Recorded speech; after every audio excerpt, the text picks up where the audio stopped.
Hello and नमस्ते, स्वागत छ हजुरहरूलाई नेपाल अनलाइन स्कुल च्यानलमा। आज हामी BBS सेकेन्ड मार्केटिङ पढाउन जाँदैछौँ है त। र हामीले यसभन्दा अघिका क्लासेसहरूमा जुन हामीले मार्केट सेगमेन्टको बारेमा कुरा गरिसकेका छौँ र साथै हामीले यो segmentation variable for the consumer market र फर द इन्डस्ट्रियल मार्केटको लागि पनि हेरिसकेका छौँ। र आज चाहिँ हामी यस क्लासेसमा जुन हाम्रो segmentation variable for the consumer markets अन्तर्गत हाम्रो जियोग्राफिक भेरिएबल्सको बारेमा चाहिँ हामी हेर्न जाँदैछौँ है। ल यसमा अब हामी हेरौँ यसमा जुन हाम्रो segmentation variable for the consumer मार्केटमा अन्तर्गत हाम्रो जियोग्राफिकल भेरिएबल अनुसार चाहिँ हाम्रो मार्केटलाई चाहिँ कसरी सेगमेन्ट गर्छ त, के को बेसिसमा सेगमेन्ट गर्ने रहेछ भन्ने कुरा चाहिँ हामी यहाँ हेर्न जाँदैछौँ। जसमा हाम्रो आजको लागि टपिक रहेको छ यसमा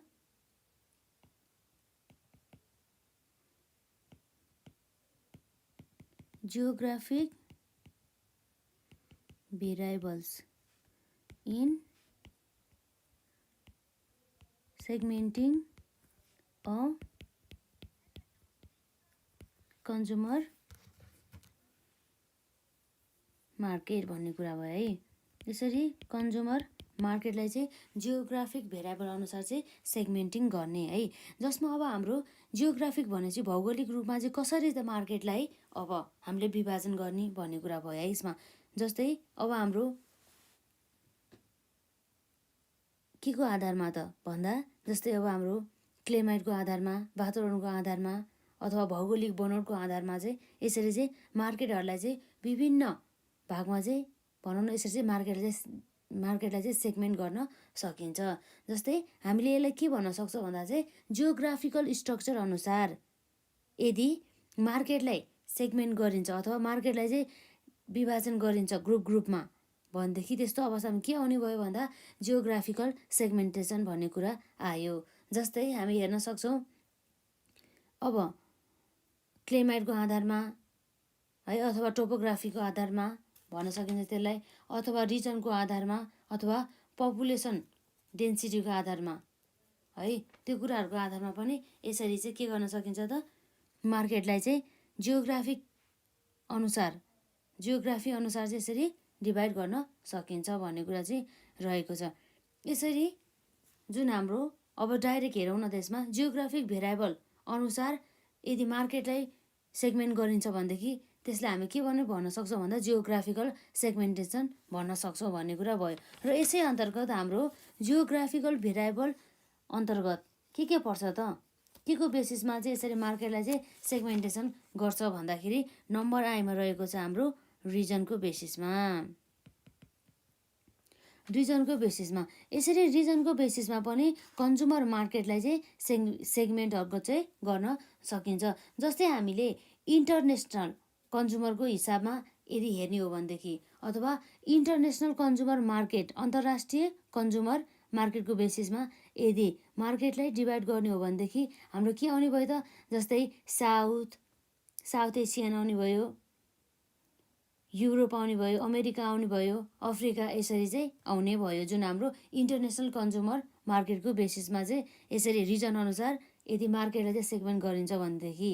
तर यदि नेपालको हकमा भन्नुपर्दा चाहिँ जस्तै नेपाललाई अब हाम्रो अहिले त प्रदेशको क्षेत्रमा बाँडिन्छ है, अथवा जस्तै हाम्रो जोनहरूको बेसिसमा अञ्चलहरूको बेसिसमा भनिन्छ, अथवा जिल्लाको बेसिसमा यसरी चाहिँ मार्केटलाई चाहिँ सेगमेन्ट गर्न सकिन्छ रिजनको बेसिसमा। र अर्को भनेको चाहिँ के हो भन्दा जसमा हाम्रो आउने भनेको टोपोग्राफिक अथवा क्लाइमेटको आधारमा।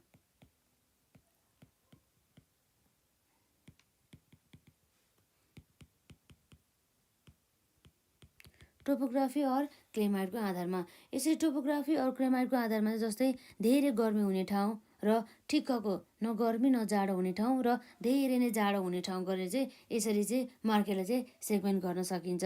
जस्तै हामी त्यसलाई भन्न सक्छौँ हाम्रो यहाँ रहेको छ ट्रोपिकल हो कि अब अथवा सब ट्रोपिकलको कुरा आउँछ यसमा एन्ड अल्पाइनको कुरा है। यसरी चाहिँ हाम्रो क्लाइमेटको आधारमा चाहिँ हामीले यसरी बाँड्न सक्छौँ मार्केटलाई त। र अर्को हाम्रो ट्रिपल आईमा रहेको छ यहाँ पपुलेसन डेन्सिटीको कुरा। जनघनत्व भनिन्छ यसलाई है त, पपुलेसन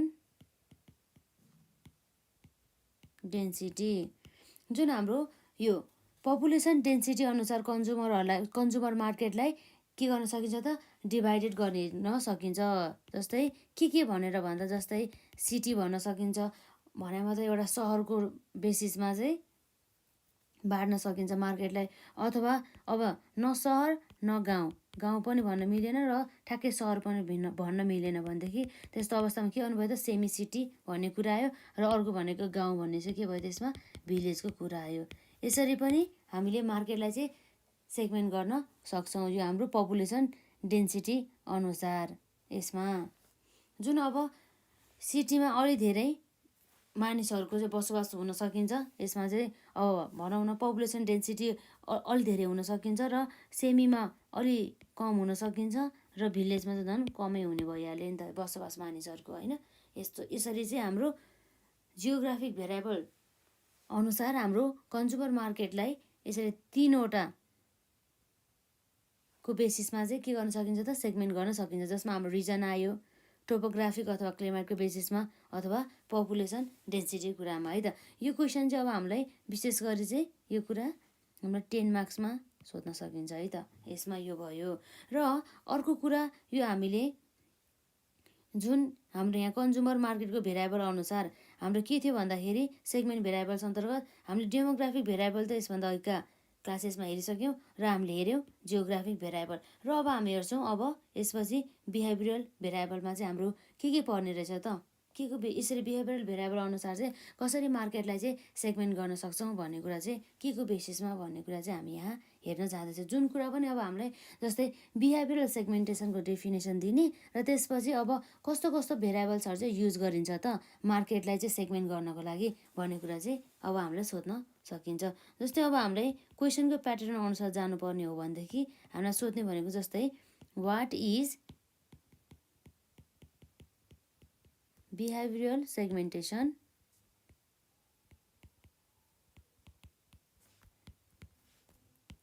र साथै यसमा what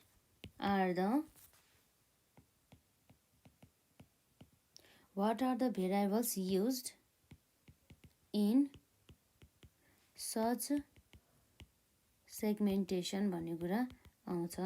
जस्तै अब मेन कुरा के भन्दाखेरि, यो बिहेभियरल सेगमेन्टेसन भन्नुको अर्थ के हो भन्दा, यदि मार्केटलाई हामीले विभाजन त गर्छौँ, तर के बेसिसमा भन्दा, जुन हाम्रो कन्ज्युमर अथवा कस्टमरहरू रहेको हुन्छन्, उनीहरूले गरिने व्यवहारको आधारमा चाहिँ यदि मार्केटलाई विभाजन गरिन्छ भनेदेखि त्यस्तो अवस्थामा हाम्रो के पनि भनाउँछ, के आउँछ भन्दा बिहेभियरल सेगमेन्टेसन भन्ने कुरा चाहिँ आउने गर्दछ।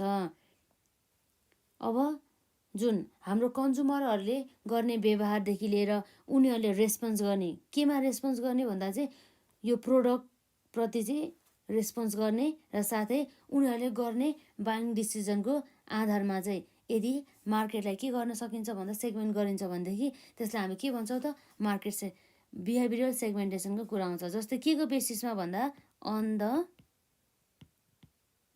Basis of behaviour.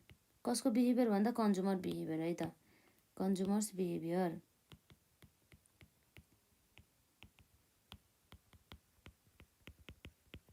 Consumers behaviour और यसमा आउने भनेको के हो भन्दा, रेस्पोन्स टुवर्ड्स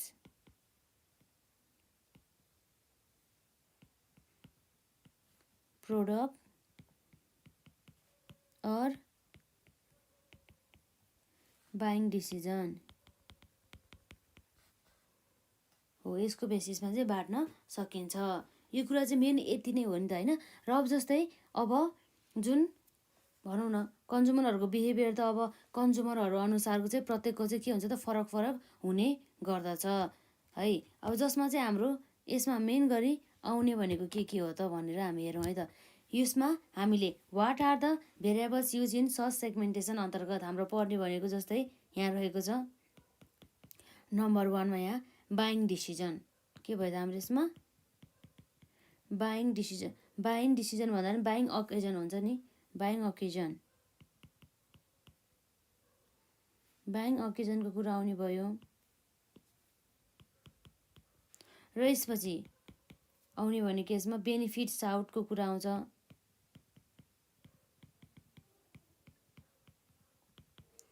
र अर्को रहेको छ हाम्रो यसमा युजेज रेटको कुरा आउँछ। र अर्को आउँछ हाम्रो युजर्स स्ट्याटसको कुरा आउँछ।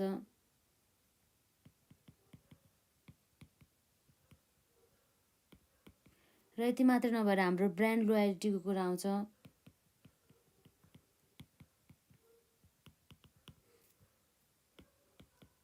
र हाम्रो यसमा रहेको छ एटिट्युडको कुरा आउँछ है त। यसमा आउने भनेको यति हो। यसैको आधारमा चाहिँ जुन हाम्रो बिहेभियर सेगमेन्टेसन चाहिँ गर्ने गरिन्छ, बिहेभियरल भनौँ न, बिहेभियरल सेगमेन्टेसन चाहिँ गर्ने गरिन्छ। जस्तै अब भनौँ न जुन हाम्रो कन्ज्युमरहरूले चाहिँ वस्तु तथा सेवाहरू चाहिँ के गर्ने गर्छ त, पर्चेस गर्ने गरिन्छ। के को बेसिसमा भन्दा जस्तै अकेजनको बेसिसमा भन्ने कुरा भयो। जस्तै अकेजन भनेपछि जस्तै म्यारिजको कुरा आउँछ, बर्थडेको कुरा आउने भयो, फेस्टिभल्सहरूको कुरा आउने भयो है। साथसाथै अब अन्य इम्पोर्टेन्ट डेहरू हुन्छ नि, हो त्यसमा चाहिँ किनिन्छ भनेदेखि त्यस्तो अवस्थामा भनौँ न त्यसमा पनि अब कन्ज्युमरहरूले किन्ने तरिका फरक हुन्छ। उनीहरूले ह्युज क्वान्टिटीमा किन्न सकिन्छ है।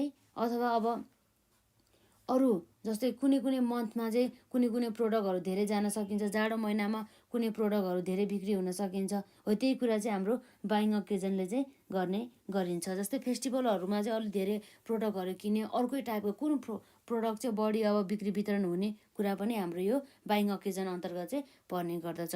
र अर्को भनेको हाम्रो बेनिफिट साउट है। बेनिफिट साउट भने मतलब अब कस्तो भन्दा चाहिँ उनीहरूले चाहिँ गुड्स मात्रै नकिनेर अब उनीहरूले के पनि खोज्छ भन्दा चाहिँ त्यो गुड्स युज गरेर चाहिँ अब मैले कति चाहिँ बेनिफिट चाहिँ पाएँ त भन्ने कुराहरू पनि हेर्ने गर्दछ। जस्तै कुनै पनि कन्ज्युमरलाई चाहिँ कुनै पनि वस्तु चाहिँ एकदमै चाहिएको छ, त्यो नभई नहुने छ भनेदेखि त्यस्तो अवस्थामा उसले त्यो प्रोडक्ट यदि हासिल गर्छ भनेदेखि त्यस्तो अवस्थामा के हुन्छ त, त्यो कन्ज्युमर चाहिँ एकदमै धेरै सेटिस्फाइड हुन्छ र उसले चाहिँ त्यसबाट चाहिँ अन्य कन्ज्युमर भन्दा पनि उसले चाहिँ धेरै नै फाइदा चाहिँ लिएको चाहिँ महसुस गर्न सक्छ भन्ने कुरा चाहिँ हाम्रो बेनिफिट साउटले चाहिँ गर्ने गर्दछ। र अर्को भनेको युजेज रेट है त। जस्तै अब कुनै कन्ज्युमरहरूले चाहिँ कुनै पनि वस्तु तथा सेवाहरू चाहिँ हेभी मात्रामा है, धेरै मात्रामा चाहिँ के गर्ने गर्दछ त, युज गर्ने गर्दछ। अथवा कुनै र अरू के पनि हुन्छ भन्दा कुनै कन्ज्युमरहरूले चाहिँ त्यस्तो वस्तु तथा सेवाहरू त लिन्छ तर कति भन्दा चाहिँ थोरै मात्रामा, धेरै हेभी नलिएर चाहिँ मिडियम मध्यम मात्रामा चाहिँ लिने गर्दछ। र साथै र अरू कुनै कन्ज्युमरहरूले चाहिँ अब लाइटली कि थोरै, मिडियम पनि होइन र हेभी पनि होइन, एकदमै लाइटली थोरै मात्रामा चाहिँ युज गर्छ भनेर चाहिँ यसरी चाहिँ युजेज रेटको आधारमा पनि यसरी मार्केटलाई चाहिँ बिहेभियरल सेगमेन्टेसन चाहिँ गर्न सकिन्छ भन्ने कुरा रह्यो। र अर्को भनेको हाम्रो युजर्स स्ट्याटस। जस्तै अब के भन्दाखेरि जुन हाम्रो कन्ज्युमरहरूले बाई गर्ने मेथड हुन्छ नि, उनीहरूको चाहिँ सबैको चाहिँ एउटै हुँदैन। जस्तै कुनै कन्ज्युमरहरू चाहिँ रेगुलर युजर हुन सकिन्छ, कुनै कन्ज्युमर्सहरू चाहिँ फर्स्ट टाइम चाहिँ युज गरिरहेको हुन्छ, अथवा कुनै कन्ज्युमरहरू चाहिँ युज गरिसकेपछि अनि युज गर्न छोडिएको हुन्छ, जसलाई हामी भन्छौँ एक्स युजर है, एक्स युजर भनिन्छ जसलाई। र अथवा अब अर्को हाम्रो कन्ज्युमर हुन सकिन्छ, अब भविष्यमा चाहिँ उनीहरूले चाहिँ त्यो प्रोडक्ट, कम्पनीको प्रोडक्ट किन्न सक्ने, जसलाई हामी भन्छौँ पोटेन्सियल युजर्स पनि भन्न सकिन्छ। अथवा यस्तो कन्ज्युमर जसले चाहिँ अब कम्पनीको प्रोडक्ट चाहिँ युज नै गरेका छन्, जसलाई हामी के भन्छौँ नन युजरको रूपमा चाहिँ लिन सकिन्छ। यसरी पनि हाम्रो युजर्स स्ट्याटसको आधारमा पनि मार्केटलाई चाहिँ सेगमेन्टेसन गर्न सकिन्छ भन्ने कुरा भयो। र अर्को भनेको हाम्रो यहाँ छ ब्रान्ड लोयल्टीको कुरा आउँछ। जस्तै कुनै कन्ज्युमरहरूले चाहिँ अब एकदमै ब्रान्ड सामानहरू किन्ने होइन, ब्रान्डलाई चाहिँ एकदम ध्यान दिने हुन्छ, कुनैले चाहिँ अब ब्रान्डलाई वास्तै नगर्ने हुन्छ है। र यसरी चाहिँ हामीले मार्केटलाई चाहिँ ब्रान्डको आधारमा पनि विभाजन गर्न सक्छौँ। धेरै प्रकारका अब धेरै मात्रामा चाहिँ ब्रान्डहरू पाइन्छ नि त मार्केटमा। र अर्को भनेको एउटा एटिट्युडको कुरा आउँछ है त। जस्तै कन्ज्युमर्सहरूको चाहिँ सबैको एटिट्युड चाहिँ एउटै हुँदैन त्यो प्रोडक्टप्रति। जस्तै एउटा प्रोडक्टप्रति, एउटा सेम प्रोडक्टप्रति चाहिँ सबै जुन युजर्स अथवा कन्ज्युमरहरू हुन्छ उनीहरूको चाहिँ के हुन्छ त भन्दा उनीहरूको चाहिँ एटिट्युड चाहिँ त्यो प्रोडक्टप्रति चाहिँ सेम हुँदैन भन्न सकिन्छ। जस्तै कुनै कन्ज्युमर्सहरूको त्यो प्रोडक्टप्रति चाहिँ पोजिटिभ एटिट्युड हुन्छ र कसैको नेगेटिभ एटिट्युड हुन सकिन्छ है, कसैको चाहिँ अब होस्टाइल हुन सकिन्छ है। यसरी चाहिँ हामीले एटिट्युडको बेसिसमा पनि मार्केटलाई चाहिँ सेगमेन्ट गर्न सक्छौँ। यो हाम्रो बिहेभियरल सेगमेन्टेसन अन्तर्गत है त। यो कुरा भयो हाम्रो यसमा। र हामीले हेरेको भनेको यसमा के हो भन्दा एकपल्ट यसलाई रिकल गरौँ, जसमा हाम्रो geographic variables in segmenting a consumer market, भौगोलिक रूपमा अथवा भौगोलिकको बेसिसमा चाहिँ यसरी मार्केटलाई चाहिँ सेगमेन्ट गर्ने है, जसमा हाम्रो थियो रिजन र टोपोग्राफिक अर क्लेमाइट, जसमा हाम्रो क्लेमाइट चाहिँ अब tropical, sub tropical and the अल्पाइनको कुरा आउने भयो। र पपुलेसन डेन्सिटी अन्तर्गत हाम्रो सिटी, सेमी सिटी र भिलेजको कुरा आउने भयो। र what is a behavioural segmentation है, what are the variable use in such segmentation भने चाहिँ हाम्रो on the basis of the consumers behaviour response towards the product or buying decision भन्ने कुरा भयो है त। जसमा चाहिँ हाम्रो भेरिएबल्स युज इन द यो हाम्रो बिहेभियरल सेगमेन्टेसन अन्तर्गत चाहिँ पर्ने भनेको बाइङ अकेजन भयो, र त्यसपछि हाम्रो बेनिफिट साउट, युजेज रेट र हाम्रो युजर्स स्ट्याटस र ब्रान्ड लोयलिटी भयो र एटिट्युड भयो है त। र आजलाई चाहिँ हामी यति नै गर्छौँ र नेक्स्ट पार्टमा चाहिँ हामी यस च्याप्टरका चाहिँ रिमेनिङ पार्टहरूलाई चाहिँ कभर गर्छौँ है त।